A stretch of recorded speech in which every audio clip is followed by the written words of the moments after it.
Достар, бәріңе сәлем. Онлайн банк қосымшасында бюджетке төлемдерді, ал жеке кәсіпкерлер мен шаруа қожалықтары үшін төлемдерді комиссиясыз оп-оңай төлеуге болатынын білдіңіз бе? Алдымен онлайн банк мобильді қосымшасын ашып, экранның төменгі жағында құру батырмасын басыңыз. Бұл жерде сіз төлемдер бөлімін табасыз. Бюджетке батырмасын таңдаңыз. Сіз жоғарғы оң жақ бұрыштағы ай белгішесін басу арқылы төлемнің қайда түсетінін және аударым түрі деген не екенін біле аласыз. Тізімнен өзіңіздің салық органыңызды таңдаңыз. Аударым түрін көрсетіңіз.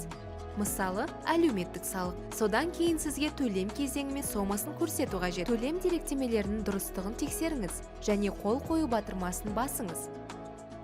Төлемді растаңыз. Құттықтаймыз, төлемге сәтті қол қойылды.